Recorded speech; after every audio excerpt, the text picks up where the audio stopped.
سابقہ ریاست متحدہ بلدیہ لا حول ولا قوت الا باللہ کورنگی میں جو ہونے والی بدعنوانیاں تھیں، ہم نے بتایا تھا کہ لوکل گورنمنٹ بورڈ نے 1.5 ارب روپے کی بدعنوانی بے نقاب کی ہے۔ تاہم ہم مطمئن نہیں تھے کیونکہ بدعنوانیاں ابھی اور ہیں، اور یہی وجہ ہے کہ ایک 4 رکنی کمیٹی قائم کی گئی جس میں local government board, anti corruption اور نیب کے نمائندے شامل تھے، جنہوں نے ایک بار پھر کارروائیوں کا آغاز کیا۔ گزشتہ جمعرات کو انہوں نے باقاعدہ شاہ فیصل ٹاؤن میں کارروائی کی اور اس کے بعد ان کو مہلت دی اور ریکارڈ طلب کیا۔ تاہم آج بھی 4 رکنی کمیٹی نے شاہ فیصل ٹاؤن پہنچ کر دوبارہ کارروائیوں کا آغاز کیا اور یہاں پر موجود عملہ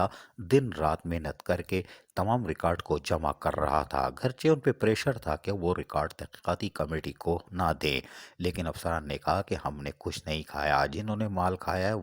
وہ خوش ہیں، ہم کیوں ہتھکڑی پہنے، لہٰذا تمام ریکارڈ جمع کیا جاتا رہا اور نتیجہ یہ ہوا کہ آج آنے والی شاہ فیصل کالونی میں تحقیقاتی ٹیم نے بھرپور کارروائی کی اور یہاں سے ان کو تمام ریکارڈ فراہم کر دیا گیا، جس کو ایک آنے والی لوکل گورنمنٹ کی گاڑی میں منتقل کیا گیا اور تمام ریکارڈ تحویل میں لے لیا گیا ہے۔ تاہم تحقیقاتی ٹیم نے گزشتہ 2 دن میں ملیر ٹاؤن اور کورنگی ٹاؤن سے بھی B&R اور دیگر محکموں کا ریکارڈ بھی قبضے میں لے لیا ہے۔ تاہم بلدیہ کورنگی کے ذرائع کے مطابق 4 رکنی کمیٹی نے کچرے اٹھانے کا ٹھیکہ، 2012 کی سروس بکیں، بوگس بھرتیاں جو کہ سندھ گورنمنٹ کے آرڈرز کے بار بار منع کرنے کے تحریری ایک حکم نامے کے باوجود بھی بھرتیاں کی گئی تھیں، ان 774 بوگس بھرتیوں کا بھی نوٹس لیا تھا اور وہ تمام سروس بک قابو میں کر لی ہے، جن سے 3 سے 8 لاکھ روپے لیے گئے تھے۔ تاہم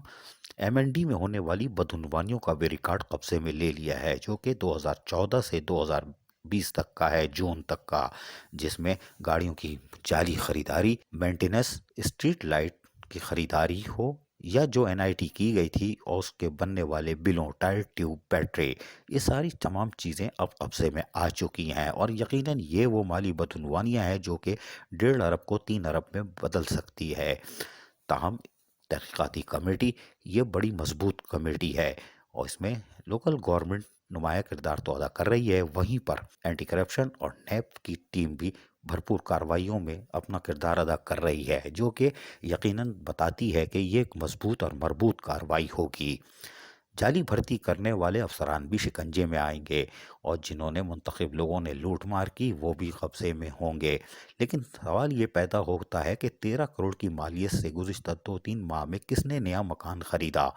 کہاں خریدا، یہ بھی جواب مل چکا ہے، جبکہ 2016 میں اسپورٹ فیسٹیول کے نام پر 20 لاکھ کی ایڈوانس رقم کس نے لی، وہ بھی نشاندہی ہو گئی۔ ابھی تک 2021 تک 2016 کی 20 لاکھ کی رقم ایڈجسٹ کیوں نہیں کرائی گئی؟